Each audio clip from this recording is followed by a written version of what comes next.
Nggak kerasa ya, ujian sekolah 2026 di Kota Sorong udah di depan mata. Nah, aturannya baru aja keluar loh. Apa aja sih yang beda? Terus, apa yang perlu kita siapin? Tenang, tenang. Dalam beberapa menit ke depan, kita bakal bedah tuntas semua poin-poin pentingnya. Jadi, buat kamu yang siswa, orang tua, atau bahkan bapak ibu guru, rangkuman ini dibuat supaya kita semua siap dan nggak ada lagi yang bingung.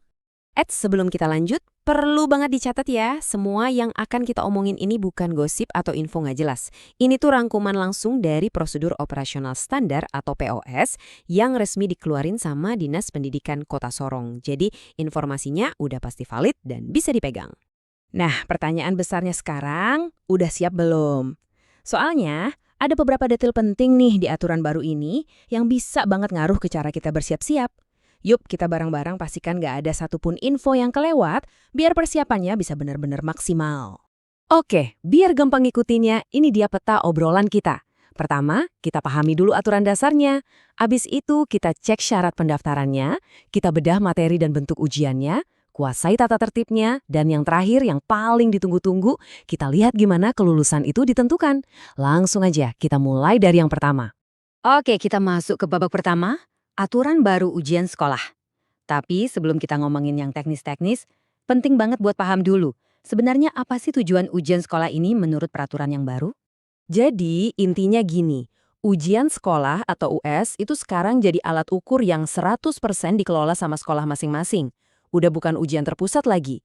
Tujuannya simpel dan jelas, buat ngukur sejauh mana kompetensi siswa dan buat ngasih pengakuan resmi atas semua jeripaya belajar selama ini. Oke, dasar-dasarnya udah paham ya. Sekarang kita masuk ke hal yang lebih praktis nih. Siapa aja sih yang boleh ikut ujian ini? Dan gimana proses daftarnya?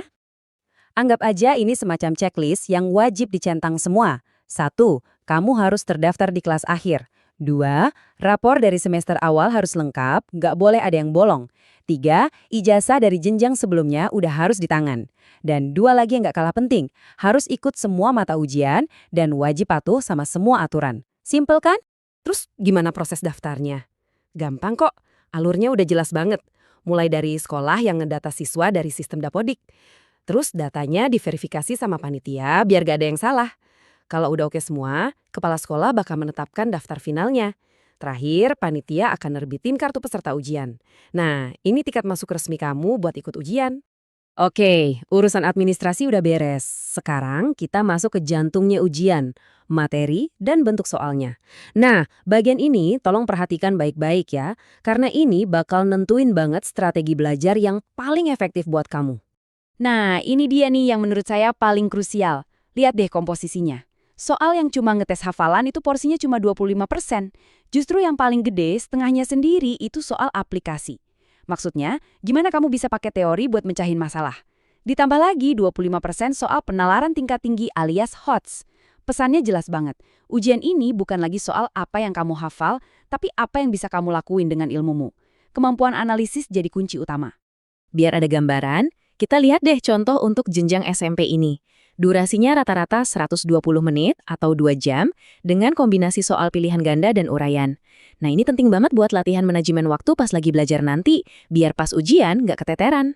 Sip, materi ujian udah kita bedah. Sekarang kita bahas aturan main pas hari H. Tata tertib ini penting banget, bukan cuma biar ujiannya lancar, tapi juga buat ngejamin semua peserta dapat perlakuan yang adil. Seperti yang bisa kita lihat di gambar, Dena ruang ujiannya udah standar. 1 meja, 1 kursi buat 1 orang. Dengan jarak yang udah diatur. Tujuannya apa? Simple banget. Biar kita semua bisa fokus 100% ke soal masing-masing tanpa ada gangguan sama sekali. Intinya, aturan mainnya bisa kita bagi 2. Yang wajib dilakukan dan yang dilarang keras. Yang wajib datang 15 menit lebih awal, isi absen, dan yang paling penting, percaya sama kemampuan diri sendiri. Terus yang dilarang, jangan coba-coba bawa HP, jangan kerjasama, dan jangan keluar masuk ruangan tanpa izin pengawas. Ingat ya, aturan ini tegas dan nggak bisa ditawar. Dan sekarang kita sampai di bagian yang mungkin paling bikin penasaran. Penentuan kelulusan. Gimana sih nilai akhir itu dihitung? Apa aja syarat-syaratnya? Yuk kita bongkar rumusnya. Tapi tunggu dulu, sebelum kita hitung-hitungan nilai, ada 3 syarat mutlak yang harus dipenuhi. Kalau satu aja nggak terpenuhi, ya wassalam. Pertama, kamu harus menyelesaikan semua program belajar. Kedua, nilai sikap atau kelakuan minimal harus baik. Dan ketiga, ya pastinya wajib ikut ujian sekolah. Ini bukti kalau kelulusan itu ngelihat proses belajar secara keseluruhan, bukan cuma nilai ujian doang. Ini dia komponen pertama dan yang paling besar dari nilai akhir kamu, 60%. Angka ini diambil dari rata-rata nilai rapor kamu dari semester 1 sampai 5. Pesannya jelas banget, konsistensi belajar kamu selama ini punya bobot yang sangat besar dan benar-benar dihargai. Nah, sisanya yang 40% baru deh diambil dari nilai ujian sekolah kamu. Jadi performa pas hari H itu emang penting banget, tapi ingat, itu bukan satu-satunya penentu kelulusan kamu. Masih ada 60% lain yang udah kamu kumpulin dari dulu.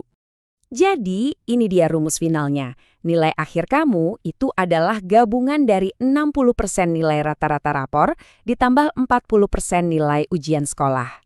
Formulanya dibuat sangat transparan, jadi kita semua tahu persis gimana nilai di ijazah nanti dihitung, nggak ada yang ditutup-tutupi.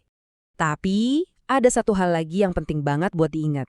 Di luar semua rumus dan angka-angka tadi, keputusan final kelulusan itu ada di tangan Dewan Guru lewat rapat.